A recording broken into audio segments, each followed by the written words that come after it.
Hi friends, welcome to Sija's kitchen. இன்றைக்கி நெல்லிக்காய் வச்சு ஒரு ஊறுகாய் பண்ண போகிறோம். ஒரு இட்லி தட்டில் வச்சு வெந்து இதை மாதிரி அரைச்சி எடுத்துக்கோங்க. வெந்தவுடனே நல்லா அது சாஃப்டாகிடும். கொட்டையெல்லாம் எடுத்துகிட்டு மிக்சியில் போட்டு நல்லா இதை மாதிரி அரைச்சி எடுத்துக்கோங்க. ஒரு கடாயில் கொஞ்சமாக எண்ணெய் சேர்த்துக்கோங்க. இதில் எண்ணெய் சேர்த்து செஞ்சால் தான் உங்களுக்கு நல்லாயிருக்கும்.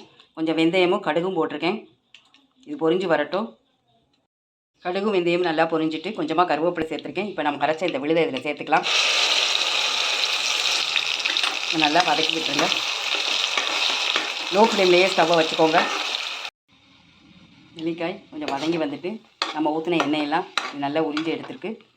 இப்போ நாம் இதுக்கு வேண்டிய காரம் சேர்த்துக்கலாம். மிளகாய்த்தூள் 2 spoon, Kashmiri chilli powder 1 spoon, தேவையான உப்பு, கொஞ்சம் பெருங்காயம், மஞ்சள் தூள், இது எல்லாமே இதில் இப்போ நம்ம சேர்த்துக்கலாம்.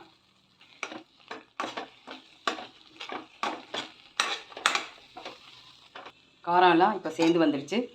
நான் 1 ஸ்பூன் எண்ணெய் சேர்த்துருக்கேன். நாம் ஊற்றிருக்க எண்ணெய் வந்து பிரிஞ்சு வர்ற வரைக்கும் நாம் இதை கொஞ்சமாக கிளறி கொடுத்துட்டே இருக்கணும்.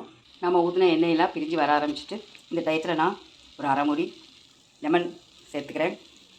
லெமன் எதுக்காக சேர்த்துருக்கேன் அப்படின்னா, இது ஒரு துவர்ப்புத்தன்மை இருக்கும். அந்த துவர்ப்புத்தன்மை இல்லாமல் இருக்கிறதுக்காக தான். அப்போ தான் சாப்பிடும் போது நல்லா டேஸ்ட்டாக இருக்கும். லெமன் ஊற்றுறதுனால ரொம்ப புளிப்பாயிருமோன்னு நினைக்காதீங்க. புளிப்பாலாம் இருக்காது, கரெக்டாக இருக்கும்.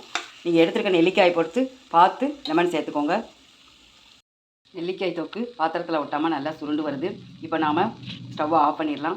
Okay friends, thank you. நம்ம இன்னொரு வீடியோவில் மீட் பண்ணுவோம்.